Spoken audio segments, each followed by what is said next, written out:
reading this morning is from Exodus chapter 32, verses 1 through 5 and 15 through 18.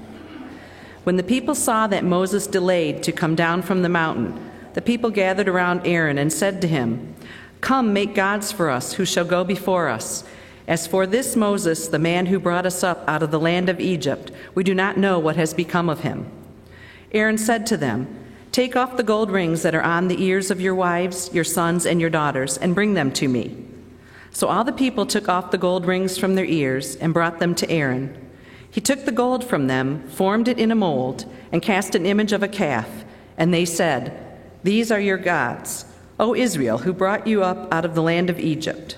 When Aaron saw this, he built an altar before it. And Aaron made proclamation and said, "Tomorrow shall be a festival to the Lord." Then Moses turned and went down from the mountain, carrying 2 tablets of the covenant in his hands, tablets that were written on both sides, written on the front and on the back. The tablets were the work of God, and the writing was the writing of God, engraved upon the tablets. When Joshua heard the noise of the people as they shouted, he said to Moses, "There is a noise of war in the camp." But he said, "It is not the sound made by victors or the sound made by losers. It is the sound of revelers that I hear." The word of God for the people of God. Dismissed from drama school with a note that read, "Wasting her time. She's too shy to put her best foot forward." Turned down by the Decca Recording Company, who said, "We don't like their sound, and guitar music is on the way out." A failed soldier, farmer, and real estate agent. At 38 years old, he went to work for his father as a handyman. Cut from the high school basketball team, he went home, locked himself in his room, and cried. A teacher told him he was too stupid to learn anything, and he should go into a field where he might succeed by virtue of his pleasant personality. Fired from a newspaper because he lacked imagination and had no original ideas. His fiancée died, he failed in business twice, he had a nervous breakdown, and he was defeated in 8 elections. If you've never failed, you've never lived.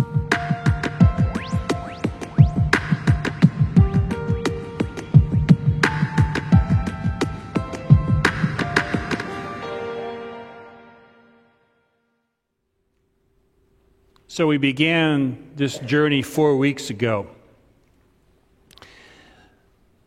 We began by understanding that sometimes when we are at our most lost place, that's in fact where God calls us. Amy then helped us think about the fact that if we're going to go on this journey of our life, this journey of faith, we have to figure out what we need to finally lay down and leave behind. Quit carrying all the old baggage with us. Last week we talked about the necessities that we need along the way and what helps make the journey more fun, more possible, and more successful. But after all that, even when we've done all of those things, there are times when we discover moments of setback and disappointment along the way. Have any of you lived? Have any of you failed? The answer is the same, isn't it? Now, whether the risk is large or small, the fact is all of us have had those moments of disappointment, of frustration. Now, in my life, I've discovered that's a truth, but this is also a truth. Not everybody in their life has the same number or level of disappointments. It just seems to me that sometimes I encounter folks who live with an unfair burden, far larger than they should ever have to live, and maybe even larger than I've ever had to live. I have seen situations where people are having to go through things, and I just don't know why they have to go through them. Children sick with a variety of diseases, for example. Youth who are trying to make their way but are being launched by unhealthy homes. People who are born into abject poverty and racism and violence. It just seems, well, it leads me to that place where we say the world is unfair. Amen? It just feels to me sometimes that it'd be nice if we all had to deal with the same level of frustration and setback and disappointment. But I've also discovered, even if that were true, some of us get crushed by disappointments that others hardly bat an eye at. Either way, all of us find ourselves in those moments where we just feel like we've hit a wall, or maybe that the wall has collapsed down on top of us. That's where Moses was in this passage. He had gone up the mountain to be with God. Now, you know what that's like when you go up the mountain to be with God. God does not always appear on our timeline. You've been seeking out God and realized that God was not right there ready for you right now. And sometimes you have to wait. Sometimes you have to wait longer than you ever thought you'd have to wait. And then when God appears, God might in fact say something, do something different than you anticipated or even desired. All that's going up on the mountain. But everything's okay back down the valley, Moses thinks, because, well, before he left, he said, hey, y'all, I'm going up the mountain. I'm going to commune with God. I'm going to check some things out, get some things straightened out. I'll be back. Aaron, you're in charge. Aaron's responsible. Aaron's been faithful. Aaron's a good guy. So Moses left knowing that it was going to be okay. And this is the beginning of the first time in history, complete, total, chaotic, mind-blowing, house-destroying party while the parents are out of town for the weekend. That's really what goes on here. While Moses is up on the mountain, it says he's delayed in his return. And because he's delayed in his return, the folks had some idle time on their hands. And you know what happens when you got idle time on your hands and daddy and mama aren't home? Let's go have a party. And so they start this party. And Aaron says, oh, this will be fine. People need to let off some steam. It'll be cool. And they start having their party, and then it gets louder and gets rowdier, and things happen, and a bonfire begins. And then somewhere when the party's really rocking, someone says, hey, I got an idea. Let's take the gold that we have off and throw it in the fire. Now, you know the party's getting out of control when everyone says, yeah, let's do that. So they start throwing their gold in the fire. Then they party a little more and decide, hey, you know what would be cool? Let's make some idols out of this melting gold, and we'll make them our gods. Does that not sound insane to you? Well, if it does, I just want to share this little observation. I have seen moments when an excuse is given by people once they were caught that made that excuse seem pretty mild. And so they make this idol, and they're starting to worship this golden calf of all things. And Moses starts to come back down. Moses starts to arrive back home, and the party's not over. Oops. And Moses comes and he knocks on the door. And Aaron opens it. Oh, hey, Moses. What's going on? I hear a lot of noise. Well, no, we were just,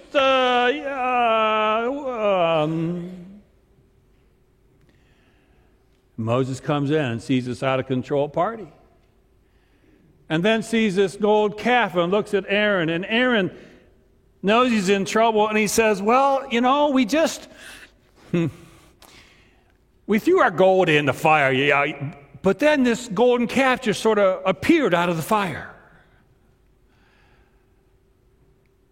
And we weren't really worshiping around it. We were just dancing, and it looked like we were worshiping it. Now, I don't know if you've ever been there. Have you ever been in a moment when you walk into it's been a good day, things been going fine, and you walk in and you get a piece of news that takes your heart and drops it on the floor in front of you. Have you ever been there? When I was a youth pastor down in North Carolina at St. Matthew's United Methodist Church, I'd been working with the kids for a year, and we had a great group, and things were really going well. So we took them out to the coast and had a weekend retreat with them. We slept in tents there along the ocean and everything. And I've discovered that in one of the tents, Tommy who came along on the trip, had decided in the bottom of his backpack to put beer. It wasn't on the packing list, but he brought it anyway. And they shared the beer in their tent that night. And I got up the next morning, and you know how it happened. Hey, don't tell anybody. Don't tell anybody. They're going to tell. So I found out. Now, I was young, and I'd poured a year of my life into those kids, and I had such high expectations for them, and I was mad. I felt betrayed. I was so angry at them, and I said to Laura, I said, you go get them and march them down to the beach. I'm coming in a few minutes. And I grabbed my Bible, and I'm trying to find a passage that I can just use to really rail on them with, you know. So I get my Bible, and I'm still flipping as I walk down to the kids. It better be a good one, you know. I mean, I'm just mad. I'm just so angry. I'm so disappointed. And I get down there, and I see them, and I want to tell you, hot went through me like electricity. I just threw the Bible down. So what are you doing? After all we've been through this year. And off I went. And then I got mad. I was so mad because they had not measured up to my expectations. I was mad because they had not done what I expected them to do. I was mad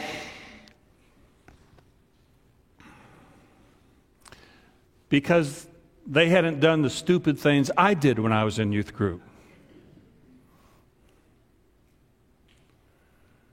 Well, Moses had his heart fall out on the floor because he had just been with these people. He led them through the sea. God had just given them the miracle of food that would last them the entire journey.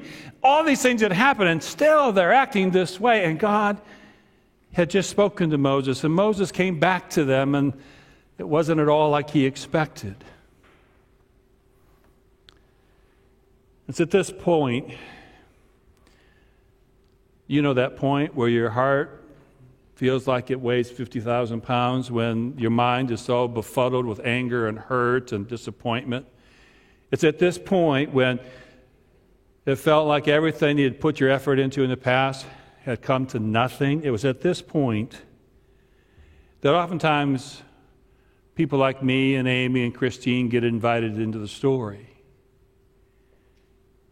We get invited to come in when there are pieces laying all over the ground. And anger and emotions and feelings and accusations and excuses and blame and guilt and despair and sadness and tears are all just pouring all over the place. Now what? How can we put those pieces back together? How do you begin to trust again? How do you start over again after everything you've tried to do hasn't worked? And a million other questions. Now, you might think that this is a frustrating place to be. And yes, to a certain extent it is. But if you think it's a terrible place to be, then you do not understand or know the God who is with us all. Because it has been my experience, and I think it's a scriptural reference, that that's where God does some of God's best work. When everything has fallen apart, when there is no hope, when the doors have been shut, God comes in and begins to say, wow, let me step in here because you guys are missing an awful lot. God specializes in coming into those places in our life where we've been on our journey and we hit the wall, we fall off the cliff, and we feel like it is all over. Hi, God says, let's start over. And there are some common experiences that I've discovered in the past that help in those moments when disappointment is about ready to overwhelm us. The first thing I've discovered is that truth is at the beginning of how God works. When we hit walls of disappointment, when we have setbacks, my experience is that we oftentimes have a very difficult time getting back to truth. We think that disappointment is the truth. We think the failure is the truth. I thought that the act of Tommy bringing beer on the youth trip was a definition of the youth group. I lost truth in the moment. God comes back and says, it's time for us to get true. And sometimes the truth is uncomfortable. That's why we don't like it too much. We're afraid of it. We're afraid what happens when the truth is revealed. We don't understand that God is a God who says when the truth is revealed, The thing that is overwhelming you and disappointing you is shown for what it is and nothing more than what it is. Because compared to the power of God's grace, compared to the power of God to do a new thing, and when the truth is revealed, we discover that power can truly make a difference. When truth is revealed, we begin to no longer live according to the lies that we have told ourselves and others. Now, sometimes I've discovered I need help of others for me to see the truth, because I can get really passionate. When I get passionate, I get focused, and I get the blinders on. Anybody carry blinders in their pocket? You know, this is what it has to be. And somebody has to come up and just say, Rick, really, take a look. Sometimes I need help with others who are willing to say, look, there's more to this than what you're seeing. So truth is critical, and we oftentimes need others to help us see the truth. But the truth is essential for healing, and when it comes, healing can occur. The second thing that oftentimes happens, I find in those moments of disappointment, is that we have to figure out this is true. There are consequences to our actions. End of sentence. Quit trying to act like they aren't. Quit trying to act like the consequences that we set off into the pond, we can somehow pull back. We can't. There are mistakes that we make. There are setbacks that we experience that scar us and scar others around us and change the story and change the landscape. And that's just going to be the way it is. It is there. That's part of the truth. But we oftentimes use consequences that we've done or others have done as excuses or blame or prisons to keep people defined by their consequences. And I think what God does when He comes into our life, He says, there are consequences to your actions, but do not let them become your legacy. You can rise above those consequences. You can be something more than just the sum of the mistake in that moment or the setback that has occurred to you. You can begin to change who you are and how you are with others and how you see the situation, how you go about charting your life differently. And those consequences remain, but they will not or do not have to define you. You know, one of the things that I've discovered in the past is that all too often we think the consequences are going to be our legacy. And I've discovered that is not how God works. Sometimes we say to folks, and usually it's those of us who've made the mistake, I know this intimately well, I like people to forget my mistake. Let's move on. Let's just forget about it. That's easier for me to say because I want you to forget about my screw up. But when you've messed me over, I got a memory that'll stay around a long time. And you can't tell me to forget because I don't forget. I'm not stupid. I do not get amnesia in those moments, and God doesn't ask me to. What God does ask me to is, while I remember the truth of what happened, I will not let the what happened be the what will be. Change is possible. We can move forward from whatever disappointment we're living with in the moment. And that's the good news. Setback can even become blessing. Believe it or not, if we surrender ourselves in that moment to God. You know, by the way, the chosen people were real honest about their screw-ups. We know this story about them having this blowout party and being idiots because they told us. They self-reported. They wanted to be honest about it so the future generations would not think they were perfect and got through it all. No, they were screwed up as we are, but God got them through it all. And they were hoping that maybe the future generations wouldn't make the same mistakes that they did. We do not remember this as the story of these people who screwed up at a party one night. We remember this as the story of the Exodus where God led these people to a holy land. And a lot happened along the way, but it ultimately ended in grace and blessing. I also know that in this story in particular, God is about faithfulness and covenant. God comes back to the people to remind them of the fact that they are in a relationship of a covenantal nature, and that matters. It matters not because it's a weight around our neck, but because it's a foundation that can give us hope. See, our natural reaction, okay, maybe I'm honest. My natural reaction when things are hard is to want to run and find the easy way and go that path as fast as I can. But that's not what covenant's about. Covenant about says, I'll stay with you. Even when you screw up, you say to me. Even when I screw up, and when we both have screwed up, thank God we've got a covenant, because otherwise we'd spin out of control. That doesn't mean that it's easy. It's not. Staying true to each other in the midst of a broken covenant is tough, but it requires healing, which sometimes is like warfare, sometimes like surgery, and it takes time to heal and recover. All those things are true. We can't automatically snap our fingers and get over our ailments, but if we are faithful to doing what we need to do, healing can come. There is no magic formula except this truth: the impossible is possible with God. It seems to me very ironic that God chose to continue to reach out to these people. He comes down, he's listening to Moses, finds out what's happened, and says, these people are, quote, a stiff-necked people. Which makes me wonder, so why is God getting in covenant with this stiff-necked group of people? Well, there are a lot of reasons, including the fact probably he couldn't find a group that wasn't stiff-necked. You know what I've discovered? You are an amazing and wonderful congregation, and sometimes you're frustrating, but you are no more frustrating than any other congregation. Amen? And quite frankly, you're a lot better than some, so thank you, thank you, thank you. But you know how the old saying is, grass is not greener on the other side, and if it is, it's because the septic tank is running over. The truth is, it's not always easy. But God chose to re-enter into covenant with these same foolish people, ultimately simply because it's the nature of God to do so, which is good news for you and I when we screw up, when we have lost hope, when we don't know how to go on. It's just who God is. It's what God does. God never gave up on them. God got them to the promised land. God never gives up on us. Never. Never.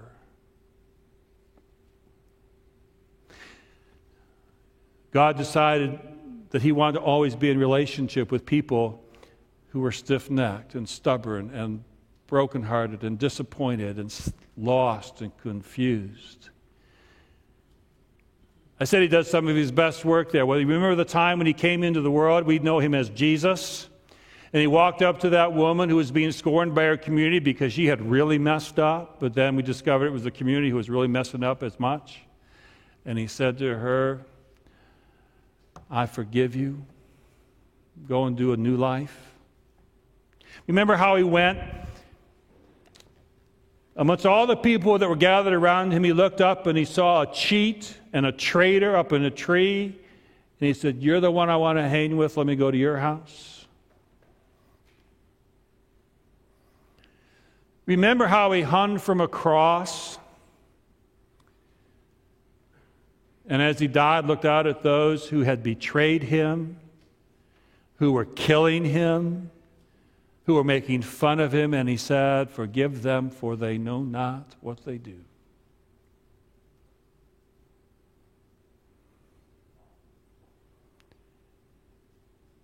It is the same Lord who comes to us today. I do not know if you're living with disappointment in your life. I do not know if you feel like a wall has collapsed around you or the ground is put out from underneath you. I do not know if you know somebody who is going through that. I do know this, if not today, another day. And on those days, I invite you to remember this moment. Because my fellow travelers on the highway and broken-hearted, disappointed disciples, this meal is for you. To offer blessing and hope and forgiveness and new start and a community that says we will hang in this with each other until God gets it right. Deep within us all. To God be the glory. Amen.